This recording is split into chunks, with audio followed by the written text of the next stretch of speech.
નમસ્કાર મિત્રો સ્વાગત છે તમારું અમારી યુટ્યુબ ચેનલમાં। આપની સાથે હું છું પિનલગીરી ગોસ્વામી। મિત્રો આજના વેધર એનાલિસિસમાં વાત થશે આજે તારીખ 19 જૂનથી લઈને 30 જૂન સુધી ગુજરાતમાં કેવું રહેશે હવામાન, આવનારા દિવસોમાં વરસાદની પરિસ્થિતિ છે, કઈ સિસ્ટમ કામ કરશે કે જેથી ગુજરાતને હજુ પણ વરસાદ મળવાનો છે, શું છે વરસાદની આગાહી, શું છે સાર્વત્રિક વરસાદની આગાહી, ગરમીનો માહોલ કેવો રહેશે, ભેજનું પ્રમાણ કેવું રહેશે, પવનનું પ્રમાણ કેવું રહેશે અને લો ક્લાઉડ ફોર્મેશન કયા વિસ્તારોમાં બની શકે છે, તમામ પ્રકારની માહિતી આ એક વિડીયોમાં તમને આપી દઈશું। ત્યારે મિત્રો સૌપ્રથમ વાત કરીએ તો ચોમાસાની ગતિવિધિઓની।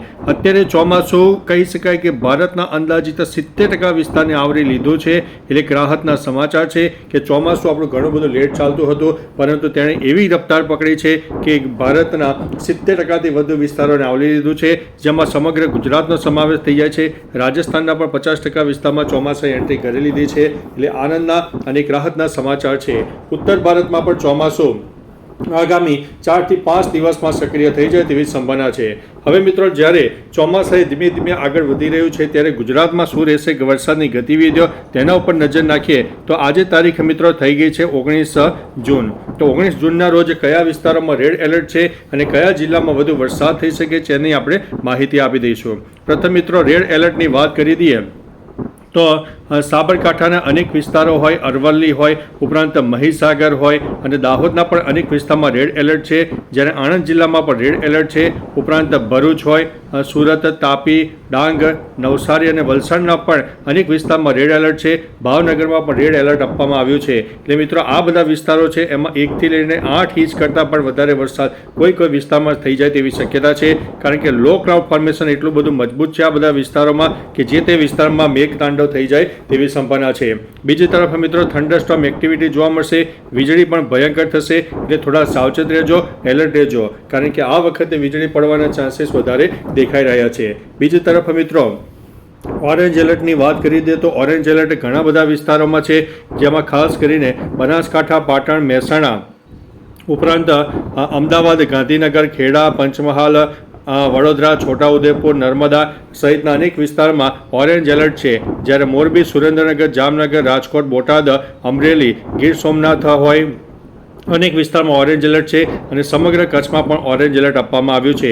મહત્વનું છે કે સૌરાષ્ટ્ર અને પશ્ચિમ તરફના વિસ્તારો ખાસ કરીને દેવભૂમિ દ્વારકા હોય, જામનગર હોય અને પોરબંદર સહિત જૂનાગઢના પણ અનેક વિસ્તારમાં વરસાદની તીવ્રતામાં નોંધપાત્ર ઘટાડો થશે, કારણ કે આપણે જણાવ્યું હતું કે આ જે સિસ્ટમ છે હવે ધીમે ધીમે ઉત્તર ગુજરાત, મધ્ય ગુજરાત અને દક્ષિણ ગુજરાતના અનેક ભાગોને પ્રભાવિત કરશે અને સૌરાષ્ટ્રનો પૂર્વ તરફનો વિસ્તાર છે તેમાં પણ પ્રભાવિત કરશે। ગત 24 થી 48 કલાક પહેલાં આપણે જણાવ્યું હતું કે આ જે સિસ્ટમ છે હવે વારો ઉત્તર ગુજરાતનો આવવાનો છે, મધ્ય ગુજરાતનો આવવાનો છે અને દક્ષિણ ગુજરાતમાં પણ આવવાનો છે, કારણ કે મધ્ય ભારત તરફ જે વરસાદની સિસ્ટમ સક્રિય થઈ છે તેની અસર ગુજરાતના અનેક વિસ્તારોને જોવા મળનારી છે।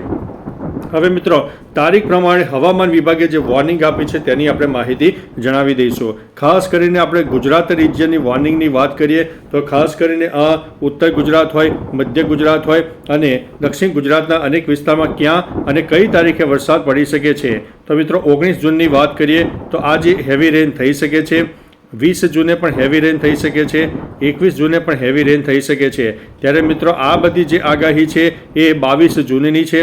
22 જૂને વેરી હેવી રેન એટલે જોરદાર વરસાદ થાય, 23 જૂને પણ હેવી રેન, 24 જૂને હેવી રેન, 25 જૂને પણ વેરી હેવી રેન થઈ શકે છે। એટલે મિત્રો તારીખ 22 થી લઈને જે 25 તારીખનું સેશન છે તેમાં ઓરેન્જ એલર્ટ જોવા મળે, અનેક વિસ્તારમાં વેરી હેવી રેન થાય તેવી શક્યતા છે। બીજી તરફ મિત્રો સૌરાષ્ટ્ર અને કચ્છની પણ વાત કરી દઈએ તો સૌરાષ્ટ્ર અને કચ્છમાં આજે 19 તારીખે હેવી રેન થઈ શકે છે, જ્યારે 20 અને 21 તારીખે કોઈ મોટી વોર્નિંગ નથી, એટલે છૂટોછવાયો વરસાદ થઈ શકે છે।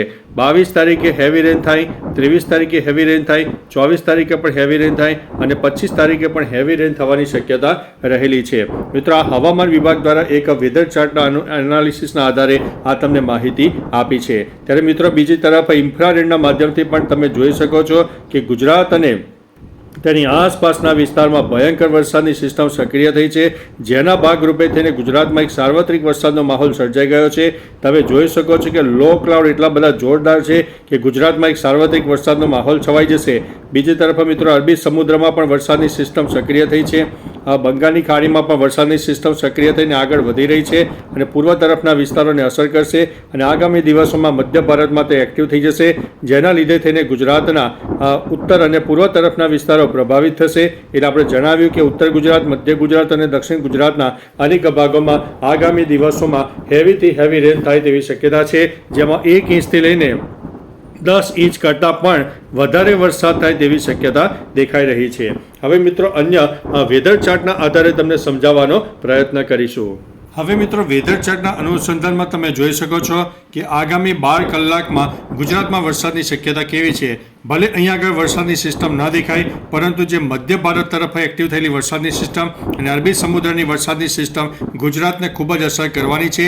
અનેક વિસ્તારમાં ભારેથી અતિ ભારે વરસાદ પણ થઈ શકે છે. ત્યારે મિત્રો આગામી 24 કલાકની વાત કરીએ તો આગામી 24 કલાકમાં ધીમે ધીમે આ જે સિસ્ટમ છે એ ગુજરાત તરફ આગળ વધશે અને પશ્ચિમ કહી શકાય કે ભારતના અનેક વિસ્તારમાં તે પ્રભાવિત થશે.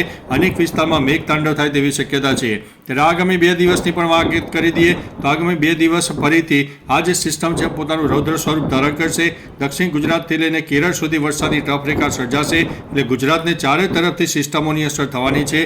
અનેક વિસ્તારમાં મેઘતાંડવ થાય તેવી શક્યતા છે. આગામી 4 દિવસની વાત કરીએ તો તમે જોઈ શકો છો ઇન્ફ્રારેડના માધ્યમથી કે આ જે સિસ્ટમ છે કેટલી બધી સક્રિય થાય છે અને આગામી 25 તારીખ સુધીમાં તો ગુજરાતના મોટા ભાગના વિસ્તારો એટલે કે 50 થી લઈને 70% વિસ્તારમાં વરસાદ થઈ જાય તેવી શક્યતા છે.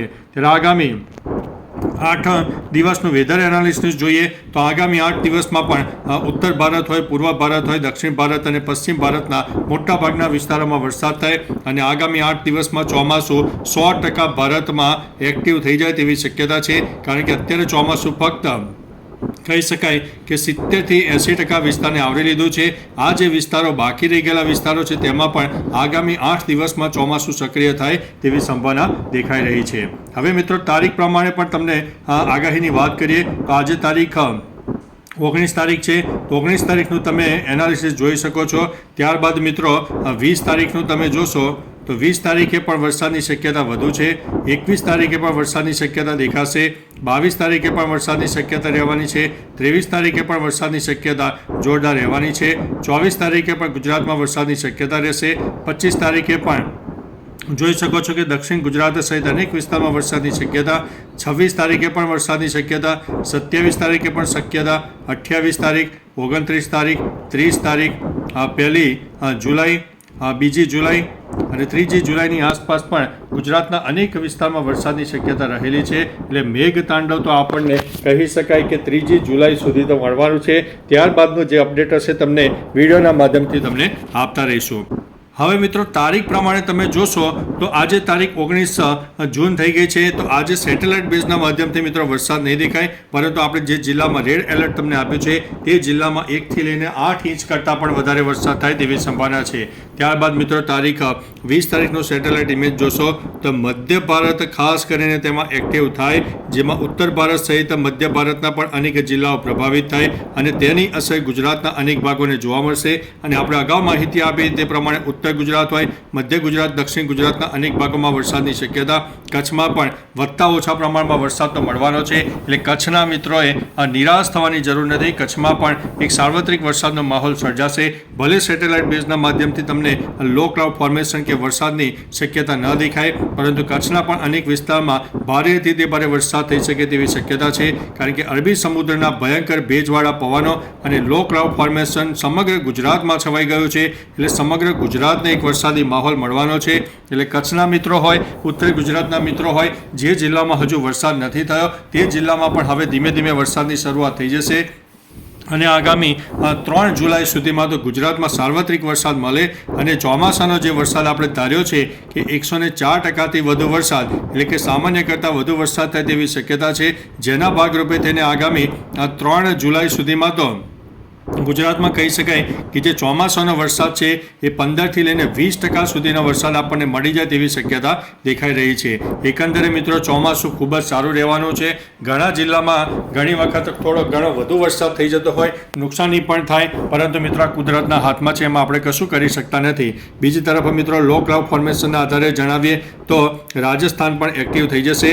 27થી લઈને 3 જુલાઈ સુધીમાં તો રાજસ્થાન સહિત ગુજરાતના અનેક ભાગો પ્રભાવિત થશે અને આ વખતે આ 25થી લઈને 30 જુલાઈનું જે સેશન છે તેમાં ઉત્તર ગુજરાતનો વારો છે. અનેક વિસ્તારમાં તો 10થી લઈને 15 ઇંચ કરતાં પણ વધારે વરસાદ ફક્ત 24 કલાકમાં થાય તેવી શક્યતા દેખાઈ રહી છે. એકંદરે મિત્રો ગુજરાતમાં વરસાદી માહોલ છવાઈ જશે. ત્યારબાદ મિત્રો તમારા વિસ્તારમાં વરસાદનું વાતાવરણ કેવું છે, તમામ પ્રકારની માહિતી પણ આપતા રહેજો, જેથી અન્ય મિત્રો પણ જાણી શકે કે કયા જિલ્લા હોય, ગામ હોય કે શહેરમાં વરસાદી માહોલ કેવો ચાલી રહ્યો છે. બાકી મિત્રો આપણને એક કહી શકાય કે 3 જુલાઈ સુધી તો સારામાં સારો વરસાદ મળી જવાનો છે, કારણ કે એક પછી એક વરસાદની સિસ્ટમો સક્રિય થશે, જેમાં બંગાળની ખાડી હોય, અરબી સમુદ્ર હોય, ઉપરાંત WD પણ ઉપર સક્રિય થશે. તે તમામ પ્રકારની જે સિસ્ટમો છે ગુજરાતને અસર કરવાની છે અને ભયંકર ભેજવાળા પવનો જોવા મળશે અને ભેજને કારણે લો ક્લાઉડ ફોર્મેશન પણ વધારે સર્જાશે અને જે તે વિસ્તારમાં મેઘતાંડવ થાય. તારીખ 1થી લઈને 3 જુલાઈમાં તો ઉત્તર ગુજરાત, મધ્ય ગુજરાત હોય, દક્ષિણ ગુજરાતના અનેક ભાગોમાં મેઘતાંડવ થાય. અમુક જગ્યાએ તો 15 ઇંચ કરતાં પણ વધારે વરસાદ થાય તેવી શક્યતા છે. બાકી મિત્રો તમારા વિસ્તારમાં જે કંઈ ગતિવિધિઓ હોય તેનું અપડેટ નીચે વિડીયોના માધ્યમથી આપજો, કમેન્ટ પણ કરજો. કમેન્ટમાં તમારું નામ, જિલ્લો, શહેર અને તમામ પ્રકારની માહિતી આપજો, જેથી અન્ય મિત્રો પણ જાણી શકે. તો ચાલો મિત્રો ફરીથી લેટેસ્ટ ઇન્ફોર્મેશન અને વરસાદની નવી આગાહી લઈને મળતા રહીશું. ત્યાં સુધી અમને રજા આપશો. નમસ્તે.